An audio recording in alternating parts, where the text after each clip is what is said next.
Hei, velkommen til en ny Nintendo News-episode. Serien der hvor jeg skal gå gjennom Nintendo-nyheter som kom i løpet av uka. Så la oss ta en titt på denne ukas nyheter, for denne uka var det veldig mye. I hvert fall med tanke på at vi hadde en Nintendo Direct 8. februar. Men før vi hopper over til Directen, så er det noen andre news som vi må få unna først. Og det er... Did you know Gaming avdekket et Star Fox-spill for Wii U som ble cancelled. Dette var noe som skulle komme til Wii U og laget av Retro Studios. Tidligere artist for Retro, Erik Kaslowski, delte informasjon på hva som var planlagt. Han pitchet prosjektet til studio i 2013, men lederskipet var raske til å si nei. En liste over notable points inneholder sånn som Artstyle skulle være som puppet, lignende den screenshotet du ser på skjermen nå. Ville fortsatt etter Star Fox 64 in terms of story og gameplay. Fox ville aldri gått ut av skipet. Star Fox ble hyret av Pepper, og deres mission ville være å søke etter allies og resources. Fox og Co. ville oppdage en fiende mer imposing enn Andros. Skulle kombine klassisk Star Fox 64 gameplay med en ny open world og multiplayer. For co-op så ville Player 1 bruke en beam remote og nunchuck, mens Player 2 ville brukt gamepadden. Online med en venn eller gruppe hvor du ville complete missions i flere skip. Designe din egen karakter. DLC med nye skip, missions og planeter over tid. Dette og mer kan du lese om artikkelen jeg legger igjen i beskrivelsen under. Men dersom vi hadde fått dette spillet etter Tropical Freeze, for det skulle komme etter Tropical Freeze, hadde kanskje til og med jeg slengt meg på. For dette virker som det kunne vært spennende å se become reality, men forhåpentligvis så kan noen av disse ideene bli brukt i et fremtidig Star Fox-spill, og jeg vil veldig gjerne se dem prøve et open world Star Fox-spill. Kanskje det kunne blitt like populært som Star Fox 64, og muligens blitt like stor for Nintendo som Awakening gjorde for Fire Emblem. Nintendo har vist oss en ny plakat til Mario-filmen, men den forrige så vi hele gjengen, men i denne ser vi kun Mario, med noen robotic piranha plants i bakgrunnen, pipes og blocks med Peach's Castle helt i bakgrunnen, akkurat her. Denne tok også med seg litt tekst.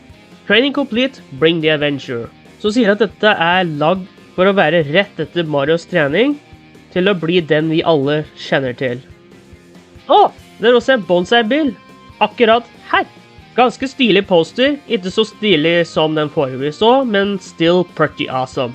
Og så har vi også fått en annen poster, featuring Luigi, fanget av Shy Guys, og hva må være borgen han løp inn i den første traileren.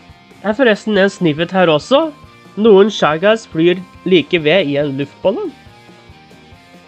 Men så har vi kommet til februar, Nintendo Directen. 8. februar fikk vi en ny Nintendo Direct som varte i ca. 40 minutter. Og her ble det annonsert masse spennende og noen ikke så spennende spill. Nå det er ganske mange spill, så jeg anbefaler deg å sjekke ut Directen.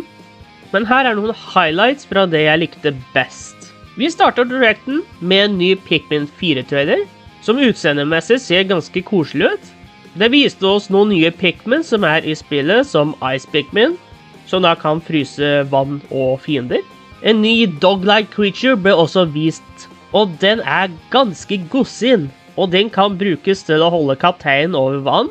Denne kommer nok til å ha en betydning i spillet. Traileren avslutter med å vise oss en av fiendene som kan ha fått en form for rage mode. I hvert fall så lyste øynene opp i rødt. Vi fikk også en ny trailer til Splatoon 3, som viste oss DLC-en som vi får.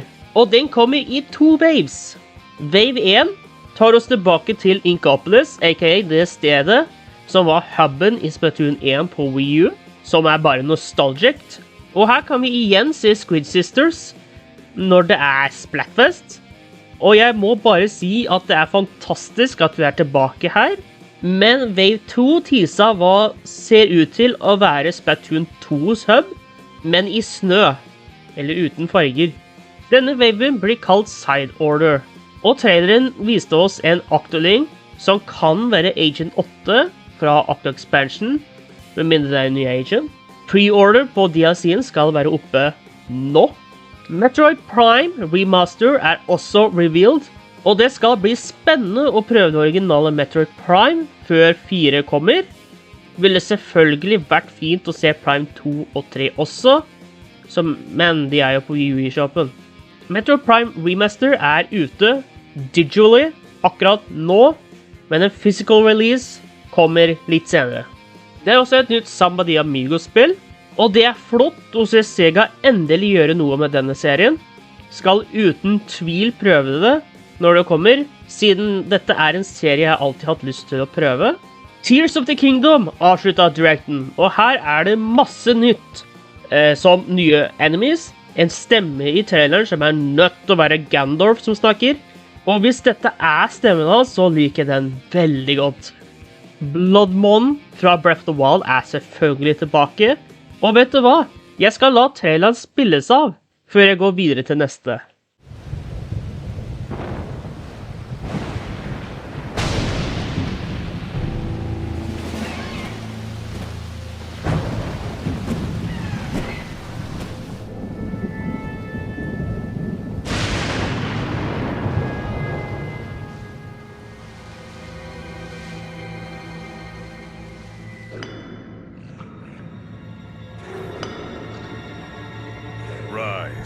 Rise, my servants. Sweep over Hyrule. Eliminate this kingdom and her allies. Leave no survivors!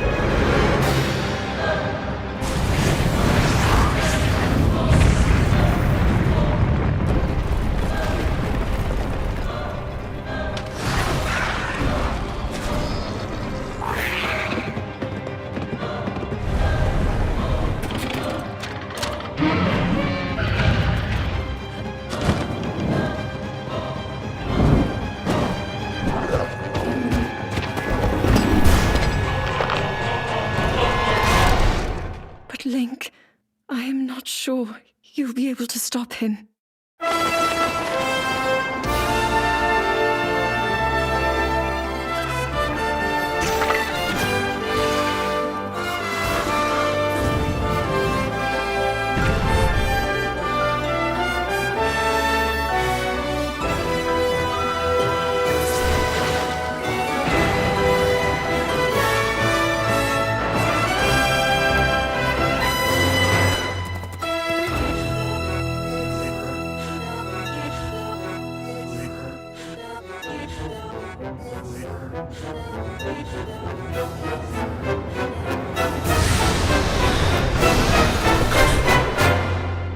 Please, lend him your power.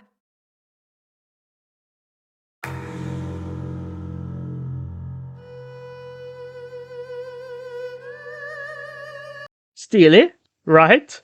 Men det er mer. Tears of the Kingdom har også en pre-order bonus som inneholder en Collector's Edition box, steelbook, en poster, en artbook og et pinset med 4 pins. Spillet har også en ny Amiibo med Link. Men hvis du lurer på hva Amiibo gjør i spillet, så gir det deg forskjellige designs på hangglideren din. For eksempel Majora's Mask Link, aka Young Link, gir deg en Majora's Mask design som ser veldig stilig ut. Jeg regner med at Young Link fra Smash Bros gjør det samme, siden de begge er Young Link Amiibo.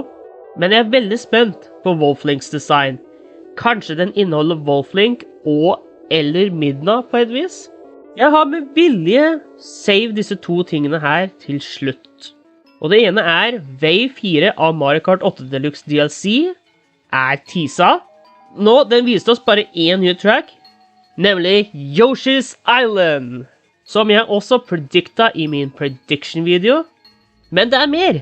Birdo med color variations er også på vei, og det er flott å se at de legger til nye karakterer også. Det kan hende du ser med online som Birdo noen ganger. Og til slutt, det jeg er uten tvil mest excited for øyeblikket, og det er fordi det er ute på Switch nå, nemlig Gameboy og Gameboy Advance. Her har vi sett spill som til Gameboy, 6 Golden Coins, Tetris, Link's Awakening DX, Game & Watch Gallery 3, Alone in Dark, Metroid 2, Wario Land 3, Kirby's Dream Land, Og Gameboy har flere filtre som Pocket og Color. Vi så noen teasers på spill som på vei, som Zelda Oracles of Ages and Seasons, Pokémon Trading Card Game og Kirby.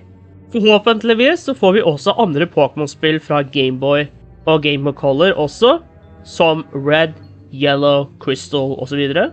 Men det er også Game Boy Advance, hvor vi så spill som Super Mario, Advance 4, Super Mario Bros. 3, WarioWare Inc. Minigame, Mario Kart, Super Circuit, Mario Luigi's Superstar Saga!